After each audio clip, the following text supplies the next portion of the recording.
Hello again, everybody, and welcome into Gamecock Central Radio. Emerson Phillips with Wes Mitchell, getting ready for National Signing Day coming up on Wednesday of this week, and we're just about, less than 2 days away now from National Signing Day. Wes, we got the final official recruiting weekend this past weekend, so a number of prospects were on campus.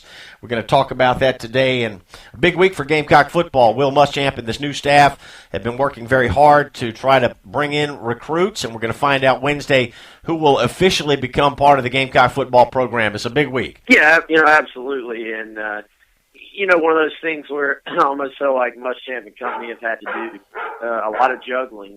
Came in essentially with a couple of months to build an entire recruiting class. Obviously, there were guys already committed to South Carolina, but, anytime there's a change in coach, change in philosophy, you're going to have a change in what you're looking for as well. So Muschamp had to use his previous relationships, the coaching staff, below him, the assistant coaches had to use their previous relationships and get out there and try to find guys that were interested in South Carolina and that could help South Carolina. So, generally you look at first recruiting classes when you don't have a full cycle. There's going to be some misses. I think that's just the nature of the beast. That's just a fact you're going to have to accept. But I do think South Carolina is set to get some guys, particularly at some positions of need, that could help them very, very early. One position of need, Wes, is wide receiver, and the Gamecocks got a big commitment. I mean, this is a very important get for South Carolina over the weekend. Wide receiver Keel Pollard out of Georgia had been committed to Arkansas, but he has now switched to South Carolina, and he cited his long-standing relationship with Coach Muschamp, with Bobby Bentley, and with Coach McClendon as part of the reason for him changing his mind. So Pollard, 6'2", 228 pounds, was the Georgia 6A Offensive Player of the Year last year, and he was part of a state championship team. Colquitt County High won the state championship this past year in Georgia high school football, and Keel Pollard was a driving force for that team. 76 catches for over 1,100 yards and 18 touchdowns, and this is the type of kid with that kind of size. West 6'2", 228. This kid sounds like he's college ready. Yeah, absolutely. Size-wise, a really, really big kid. Someone that probably isn't going to be accused of being a speed burner, but you look at every other characteristic he has, the ability to get open, soft hands. One of these guys that just once he gets the football is very, very hard to bring down in the open field. You're talking about cornerbacks. Even if they have, the height to deal with Pollard, no cornerbacks are going to be 220 pounds. You just don't see it. So he's the guy you put out on the perimeter and, let him make plays, let him use his size.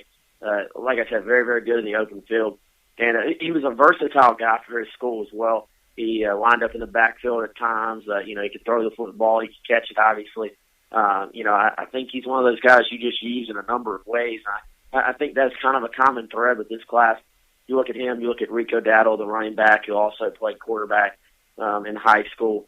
They've got some guys now that they can use as offensive weapons. So I think that was a huge need. You look at the loss of Pharaoh Cooper, obviously that's huge for South Carolina. You look behind him, I think Debo Samuel's got a chance to be a good football player. He's probably the number one receiver going into next year. But, you look behind him, there's some talented guys, but nobody that's really had an opportunity to show it in the game. So I think getting wide receivers like Keel Pollard, Brian Edwards, who's already on campus, and then, we'll go into a couple of other guys as we talk about this past weekend, moving into National Signing Day that they could potentially add. So, adding guys at the receiver position had to be a priority for South Carolina, and it certainly feels like that's something that they're going to be able to fill. Wes, I know Pollard's a player that you've liked. You've talked about him extensively here on Gamecock Central Radio. Talk about his recruitment and his decision to switch from Arkansas to South Carolina. He mentioned his relationship with Brian McClendon, the Gamecocks' new co-defensive coordinator. McClendon had recruited Pollard extensively when McClendon was at Georgia, and apparently Pollard decided that, hey, I'm going to stick with Brian McClendon. I'm going to be a Gamecock. Yeah, he was committed to Arkansas. Arkansas had actually talked to him, about come in more as an athlete with his size. He's a kid that actually could play, outside linebacker potentially in college, and that's what Arkansas had talked to him about. And Arkansas really more of a run-based offense. I think they threw it a little bit more this year than maybe they did in the past, but they're going to get in the I formation. They're going to pound the football. It's a very pro-style offense, whereas South Carolina's going to go spread. They're going to get the football into their receivers' hands, and I think that was something that very much appealed to Keel Pollard. And I think you got to look at the job Bobby Bentley has done.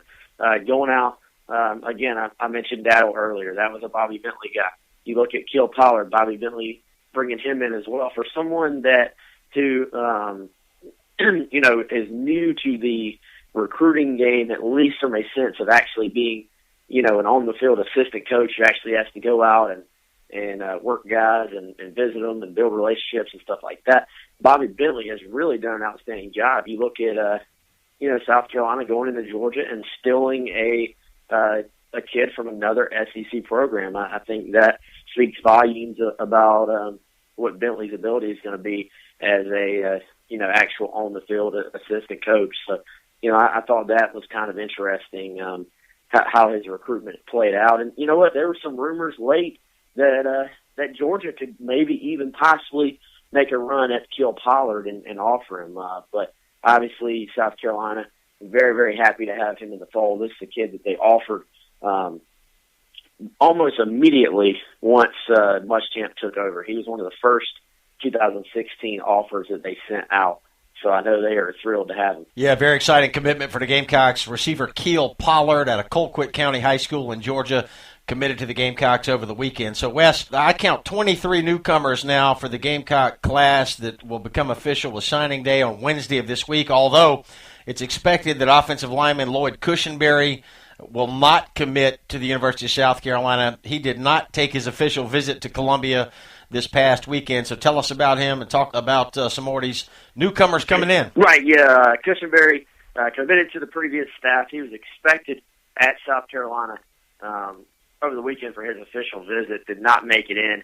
I think that means he's probably headed to Mississippi State. That's the school he did officially visit. So you can mark that one off the list. But, one of these situations where South Carolina now will, as happens with a lot of kids down the stretch that took official visits over the weekend, they want to wait until National Signing Day to make their announcements. It's actually going to be a very, very busy National Signing Day for South Carolina. And I'm going off the top of my head here, but Corey Banks, kid from Sandy Creek High School in Tyrone, Georgia, wide receiver, speedster, he was on campus this weekend, committed to North Carolina, but actually considering North Carolina, South Carolina, and Alabama as his final three. He'll make his announcement early Wednesday morning, 7:30 a.m. He was on campus this past weekend. Randricus Davis, he's from Mays High School, which actually is the same high school Brian McClendon graduated from that I think helped South Carolina a little bit. He'll make his decision Wednesday morning, 10 a.m. Between South Carolina and Miami. You got Aaron Thompson, a kid from Florida, defensive tackle. He's actually committed to Maryland, but is considering South Carolina and Maryland. He'll make his decision about probably around 11 o'clock on National Signing Day. And then you've got some other kids. Stephon Taylor, he's a defensive tackle that was in this weekend, considering South Carolina, Texas, and Florida State. Not sure what time on him yet, but he'll make his decision on National Signing Day. And then Karamo Djibouti, who is a kid from Pennsylvania, officially visited South Carolina this past week. He will make his decision actually probably between South Carolina and Temple, believe it or not. Temple is the very, very local school for him. And, he's got offers and has visited schools like Penn State, Michigan State as well. Ohio State has shown him interest. Just a big-time prospect. Generally, you would say, well, how come South Carolina can't beat out Temple, easily for a kid? But just as a very thoughtful, big-hearted kid, he's actually got some family stuff that might make him be more apt to want to stay home right there close by at Temple. So it's got the potential to be a very good signing day for South Carolina. And at the very least, it's going to be a very eventful signing day for South Carolina because so many of these guys are going to be coming down to a final decision on Wednesday. This is Gamecock Central Radio. Emerson Phillips with Wes Mitchell. We invite you to download the free phone apps that allow you to listen to Gamecock Central Radio on your phone. We have an iPhone app, an Android app, and we're on iTunes. Simply search Gamecock Central Radio for all three. And you can get breaking Gamecock news alerts delivered to your email inbox. Just text USC to 42828. Text USC to 42828. Wes, we're getting down to the nitty-gritty here, 48 hours or less remaining until the start of National Signing Day coming up on Wednesday of this week, and we'll have extensive coverage throughout the day on Wednesday. Information out all this week really regarding the newest crop of Gamecock commits. Is there any chance that we'll see some more decommits between now and Wednesday? And give us an idea who's some prospects that might not really be on the radar right now that the Gamecocks might be able to land come Wednesday. Yeah, I would say there's maybe the chance of one more decommit. I would also say there's maybe the chance of one of those guys that we're waiting on until signing day to maybe go ahead and end it before signing day. Maybe to not want to wait. I can see that happening. Just kind of reading the tea leaves with a couple of guys. But as far as absolutely out of nowhere sign with the Gamecocks on Wednesday, I don't foresee that right now. But as you said, there may be a guy out there we just really don't know about, that we truly don't, that's been kept that far under the radar. Right now, I don't anticipate that happening, but you never say never in the world of recruiting. An exciting time. Recruiting is the lifeblood of all college football programs, and we're about to find out who officially will become part of this Gamecock football program under new head coach Will Muschamp. Several in-state prospects have already committed. Brian Edwards from Conway is already on campus. He's already enrolled. T.J. Brunson, we learned last week, the linebacker from Richland Northeast, is committed to play for the Gamecocks. And DeAndre Champagne, wide receiver for the state champs out of Fort Dorchester High, also a Gamecock commit. And, Wes, perhaps the most talked about prospect in this 2016 class is Brandon McElwain. And he started with the baseball team this past weekend, the Gamecock baseball team gearing up for the 2016 season. And McElwain's already enrolled. He's already on campus, and he participated in practice with the baseball team over the weekend. So high hopes for him, not just for football, but for baseball as well. Yeah, McElwain actually had the first RBI of the of South Carolina's practice sessions for this year. Had a sac fly on Friday, and then he actually hit 2 home runs on Saturday. So he has already, introduced himself to the South Carolina baseball program. Just a special talent. I think, generally you wonder with all the hype around the kid, how is he going to be able to handle it? How is he going to be able to whip up to that hype? And generally, when a kid tries to play 2 sports, there's a little bit of sort of expectation from a fan base of, well, is he really going to be able to concentrate and excel at 2 sports? And obviously that question is not answered yet, but I think if any kid could do it, if any kid's got the talent and the mindset to do it, then it'd have to be Brandon McElwain. New era getting underway at the University of South Carolina. McElwain had a 3.9 grade point average in high school. His father, Roddy's a University of South Carolina graduate, and his grandmother lives in Irmo. So McElwain is on campus, making his impact felt in the baseball scrimmages over the weekend as the Gamecock baseball team gets ready to start the new season on February the 19th. And coming up on Wednesday of this week, National Signing Day, McElwain will be joined by a number of other recruits from around the country who will commit to play for Gamecock football. It all becomes official on Wednesday of this week, and we hope you'll keep it tuned to Gamecock Central Radio for all the latest Gamecock recruiting information. We'll have complete coverage of National Signing Day here on the website, and I'll be joined by Wes Mitchell and Chris Clark on 107.5 The Game in Columbia. We'll have 3 hours of live National Signing Day coverage on 107.5 The Game.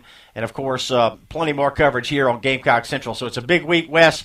Looking forward to being a part of it with you. Thanks for the update. Absolutely, man. I hope everyone will join us on all those outlets this week for complete National Signing Day coverage. That's right. We'll be everywhere this week. So please stay with us, and thanks for tuning in today here on Gamecock Central Radio. For Wes Mitchell, I'm Emerson Phillips. Have a great week.